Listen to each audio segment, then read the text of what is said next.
Very good evening, and actually a very warm good evening.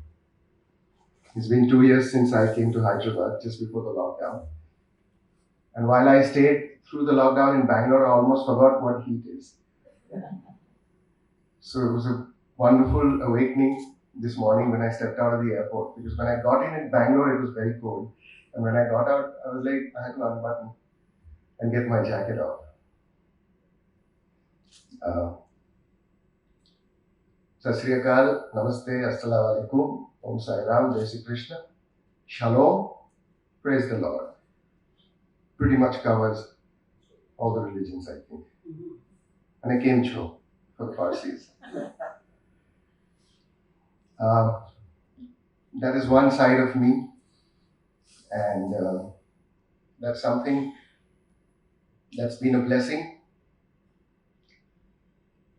But life has moved on. This is a parallel now, and I'm very proud of what has happened by God's grace, and I'm even more proud of where I am in the journey of life for the last 7 or 8 years now. And it's amazing how when you surrender to the Lord, it's always nice to make plans, and but it's always lovely to see just one pair of footprints when you're walking on the sand, and that does a lot of damage to your ego, of course, because you think that's yours, and then suddenly you realize that no, actually they are not yours. The sooner you realize that, the better, because between that and this, I have a lot more salt and pepper. But thank God that I didn't have to wait for my salt and pepper to show for reality to dawn. Like most people, I don't have a story to say that I was a child protege or that I was a crooner and I was sitting on a harmonium or a tanpura and music came naturally to me. Coming from a very humble middle class background, which I'm very proud of, very early in my life, I was made to realize by my wonderful parents and grandparents that life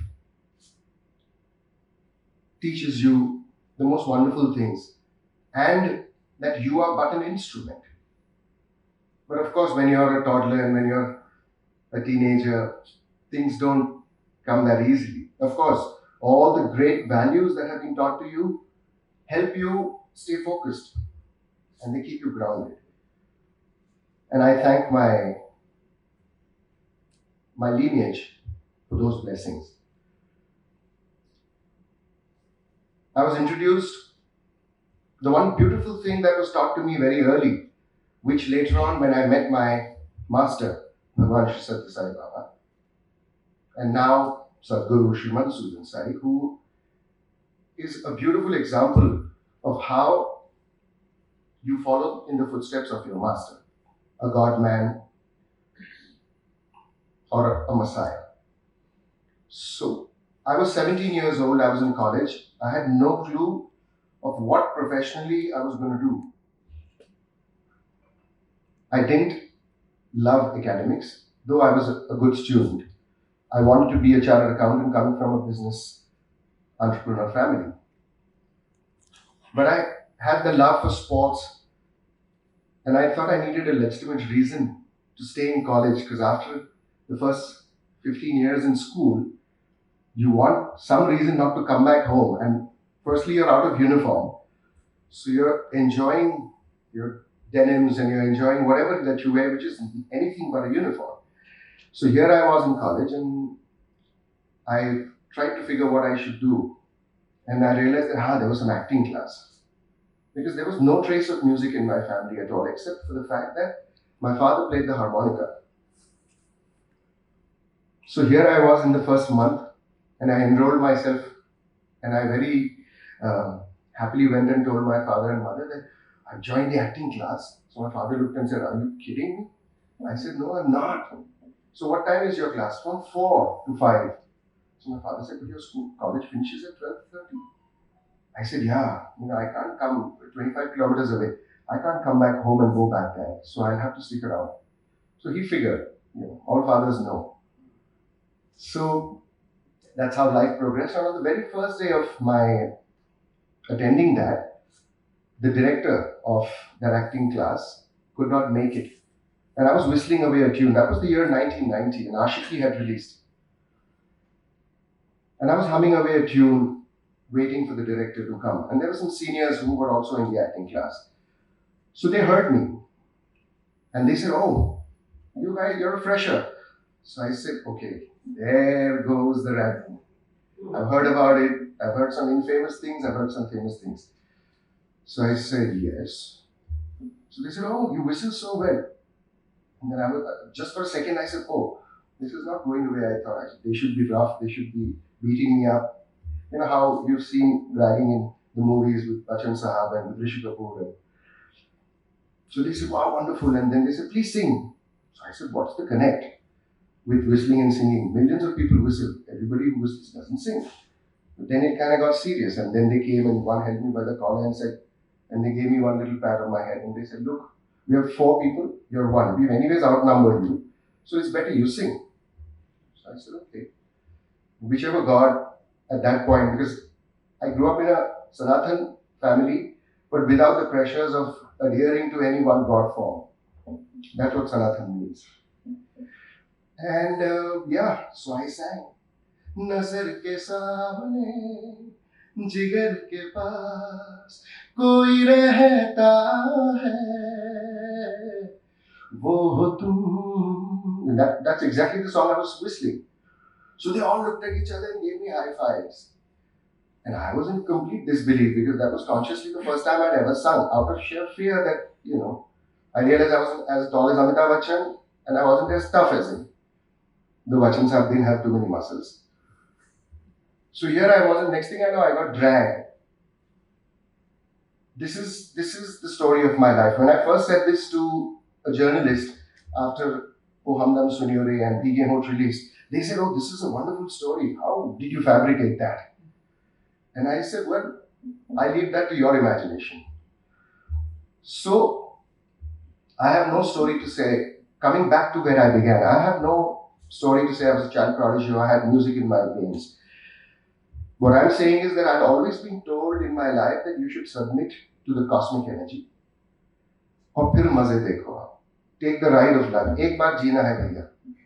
तो उसे आप जी लो. अगर planning करोगे, MBA तो मुझे करना नहीं था. MBA का मतलब क्या था ये भी नहीं पता था. तो मैंने कहा I will go with it.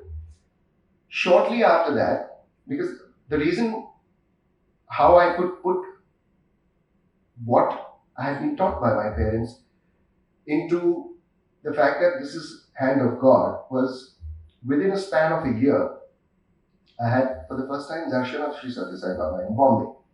And that was around the end of 1991. My story is not any different from any other person's story who's had darshan of Bhagawan. He came right in front of me. He acknowledged my presence amongst devotees. I was not a devotee. I was taken with the flow. And he looked straight into my eyes and I felt something. And I went back and I told my mother, I said, I know how God looks. And she said, did you not feel that he was encompassing everything and anything? And I said, yes, mother, I did. So she said, now, and I wasn't serious about music. My parents were more serious that I parallelly study and take up this as a profession, since it was discovered accidentally. Shortly after that, something from within made me want to go and see him. He was again visiting Bombay in 2 years. And when I met him in Bombay in Dharmakshetra, he said something in Telugu. But in that line, he said music. So I looked at him and obviously I was not a musician. I was just singing in college. So then later I figured what he was saying was that music is your life. Music will be your life. He said two lines. At that point, I almost felt like आजकल पाँव जमीन पे, जैसे आशा जी का वो गाना, आजकल पाँव जमीन पर नहीं रुकते. I literally felt that I was taken over by his beauty, his love, and that moment is still engraved in my heart, in my entire being, and all along as I moved from there, my struggles began because I was introduced into the film industry, and so to say, the grill, the dark age started, where I realized that, oh, I need much more than what I have as an amateur. So I started learning music, looking within and trying to find whether what I have been told to do is better for me or what I think is better for me. Because this had no background, I always felt a slight hesitancy, maybe 10%, कि मैं कहाँ जा रहा हूँ. In retrospect, I realized that that's how it is. He always puts that seed and sees how far you can take it. Today, when I reflect back to that incident 32 years ago, I realized that, wow, thank God I trusted that inner calling for 90% of the time. And I think it is human to err and it's human to doubt, which is fine. But had I let my head rule over my heart, today could have been a very different story. I would have been a chartered accountant, stuck in the books of life. But here I am in a happier place. And so coming to my master, from very, through my dark years where I was introspecting and struggling, I realized that there was a parallel calling for me that I wanted to do or be part of all the service activities which he was associated with and the people. Now, my younger brother, after he graduated and became a MBA in finance, he got a dream. And in a jiffy, in that dream, Baba told him, and he had a wonderfully paying job and a satisfying job with the finance, because he was an MBA in finance. And he gave up that job through a dream. His faith has always been multifold more than me. And he's in a beautiful place too. So my point was, he was always more attracted to the ground root level of what Baba does, all the service activities.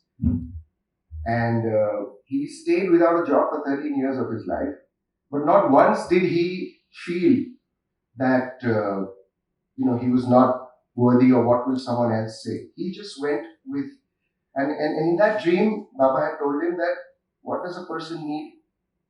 Roti, kapda, makan. मैं देता है. कल job resign करता है तो मेरा काम करता है. And what was the work he gave him? All the seva activities in the villages peripheral Bombay. So I always felt the need.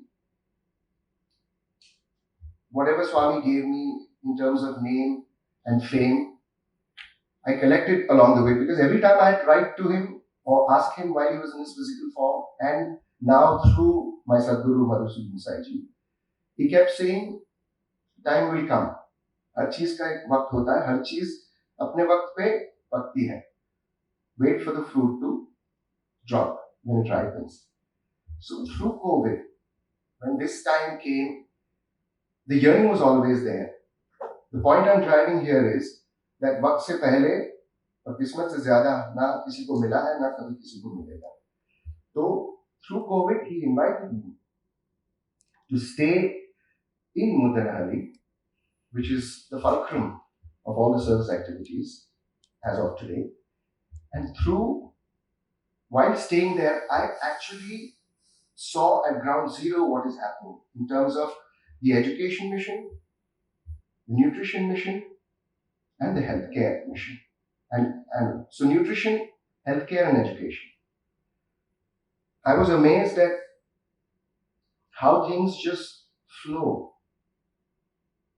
I always thought that one would have to do things consciously, that one would have to be involved, someone would have to bring in the resources, someone would have to be structuring the method. Though I came from a very non structured background, but I just didn't know how God operates because things always happen.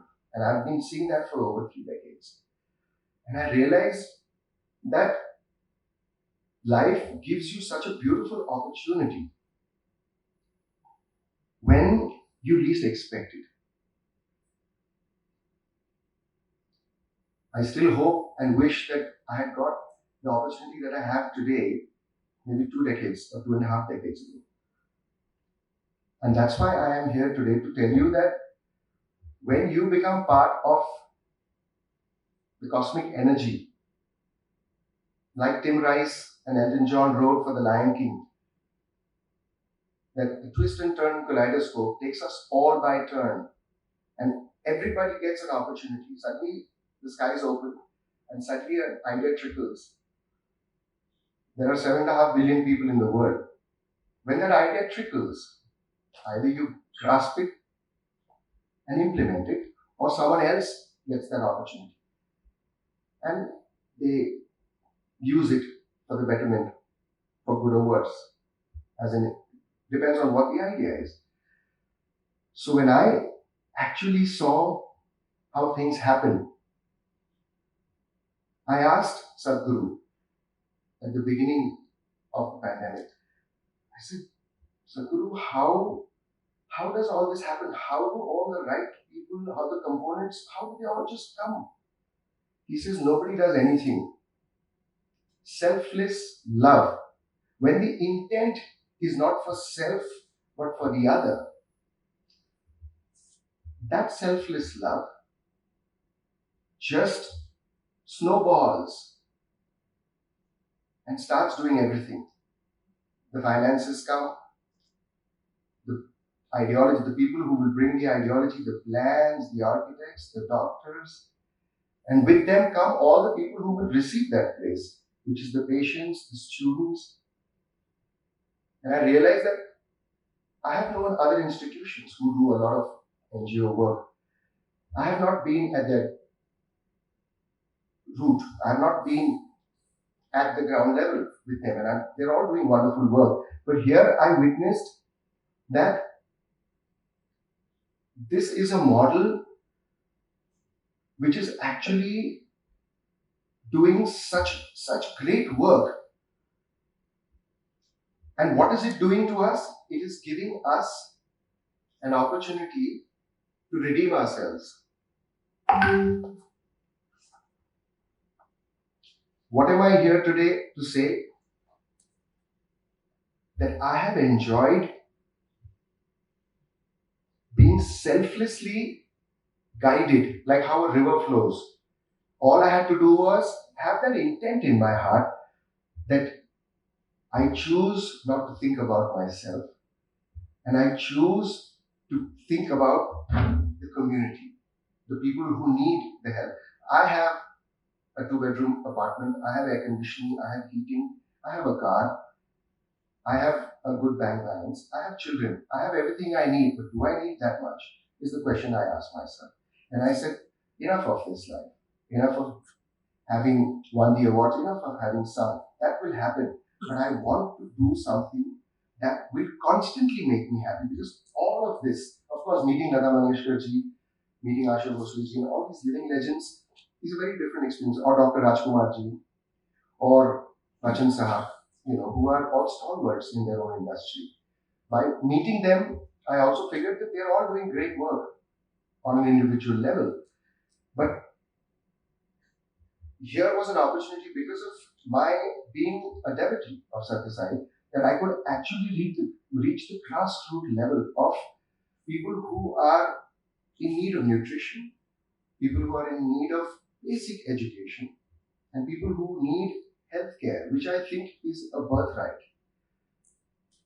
To have been born a human being is one of the highest blessings that a soul can receive. We all know that, and I believe that very firmly. And I believe that we are all, as citizens of the world, deserving of these basic rights. And I realized that the Sathya Sai organization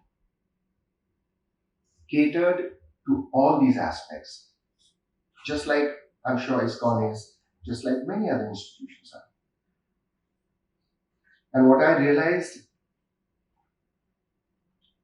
is that here's an opportunity for me to redeem myself, because the joy of seeing, for example, when I was in the hospital in Mumbai and in Sanjeevani in Chhattisgarh and in Palwal and in Bombay, to see that helpless child, which is 1.5 months old or 6 months old, get up after he's had multiple surgeries and get that gift of life from parents who cannot even afford 2 meals a day. To see that love in the eyes of those parents that their child has been saved. To see that their children are getting education, which they've not even dreamt of. These are daily wage workers who earn 200 or 300 rupees or sometimes 500 rupees a day, which is on the higher side. By seeing all these things, I just felt that, wow, let me go and actually tell the world that please come and partake in this, because this joy is going to be in our hearts forever. The joy of taking an award, the joy of being in front of a wonderful audience that loves your music, gets over in a week or 2 or 6 months. To the shoes of the Supreme Consciousness and feeling what it must be. It's like what you feel when you see your own child.